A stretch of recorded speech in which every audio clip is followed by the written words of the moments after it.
Well, hi there, Dad. So nice to see you back today. We're back on the musculoskeletal system today, and today we're going to get into the idea of how our muscles can move our bones. And so let's start at the beginning here, where we're going to talk about skeletal muscles, and you learn that skeletal muscles move bones. But what we're going to add to this today is that they move bones in pairs. And the reason that this has to be is that muscles can only pull.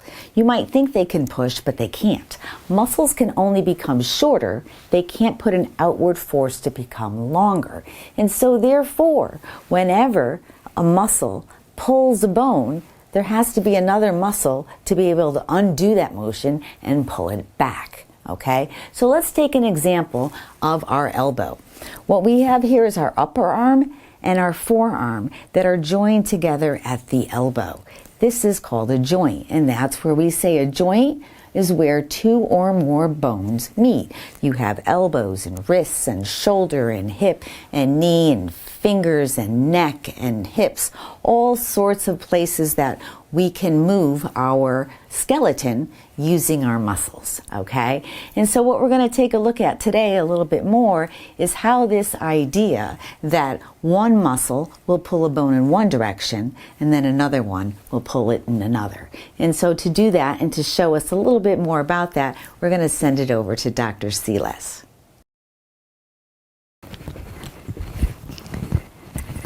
Hello there, Dawn Middle School. So good to see you again. Well, can I let you in on a secret? Shh. You know your teachers at Dawn Middle School? I know they're so great for you, but they walk me to the bone. You should see the exercises I've been doing trying to get ready for this. So, when this unit is over, I'll be off to another job, and I know on the next unit they'll have a new expert for the new unit that they're on, but I get to enjoy a few more lessons with you guys. And one of them is right here today, saying, how do we use our muscles to move our bones? And so first, look at me here standing upon a skeleton. Isn't that just in itself an amazing feat? But let's add a little bit to this skeleton, shall we? First, let's add an arm. And have that arm, I know it's just a bar, but let's go with it anyway, all right? And so here's our arm extending upward straight from the shoulder. All right, and so therefore, if I wanted to wave back and forth just like this, what I'm really doing is bending my elbow and straightening back up. And so, let's take a look at how we do that. Let's first talk about bending the elbow, starting from a straight position. So in order to make that elbow bend, we're going to have to add a muscle called the bicep. So, as you see, the bicep bends the elbow by pulling itself to a shorter position, which therefore makes it widen out. So now that we're all bent up, we need to find a way to get us straightened back out again. So, now that we've got a bent elbow, you would think that the bicep could just push the arm back up, but no, it does not work that way at all.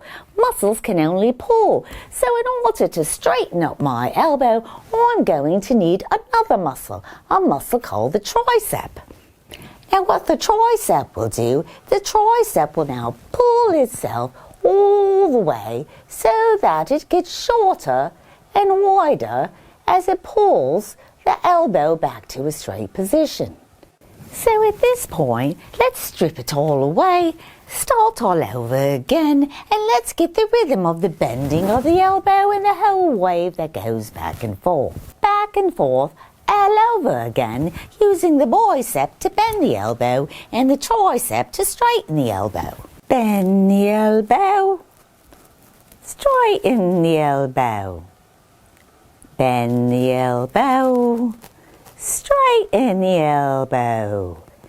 Bend the elbow, Hopefully what you've learned here today is that bones have to be moved in pairs. One muscle will move a bone in one direction and the other muscle will move the bone back. So I hope you walk away with a good lesson today on how we move our bones. Our muscles move our bones, however they must work in pairs. We have one muscle to move it one way and then the other muscle to move it back.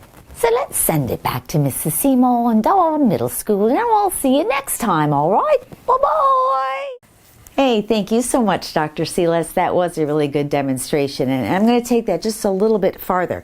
Let's take a look like right here. This is a little bit like what Dr. Seeless had showed us, is that if you pull in one direction, you have to take another opposite action in another direction to pull the muscle back to its original position.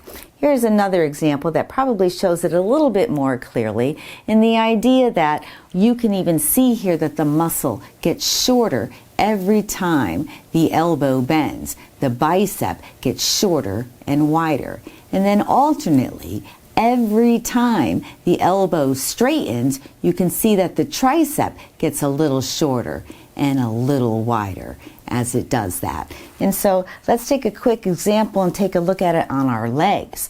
And so right here too, this is our knee. And so these are the muscles on the top of our thigh. These are the muscles on the bottom of our thigh. And so in order to straighten our knee, we have to shorten our thigh muscles on the top so that we can pull up our lower leg. Alternately, underneath it, in order to bend our knee, we're going to have to pull those lower thigh muscles underneath our leg shorter and wider to pull our lower leg towards the back of our upper leg. And so these are the ideas of being able to swing our arms back and forth happen alternately because of the action of opposing muscles. Make sense? Hope so. So, to wrap this up, let's bring it all back to the beginning. We were learning about skeletal muscles and their ability to move bone. But the idea that skeletal muscle can only pull means that we have to have something to undo that motion, which is a muscle that's opposing it that will pull in the opposite direction.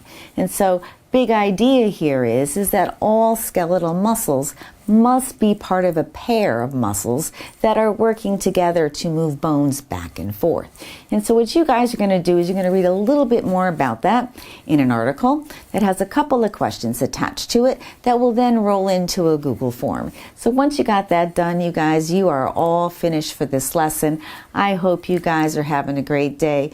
We miss you all so very much, and so we'll talk to you soon, all right? Bye-bye.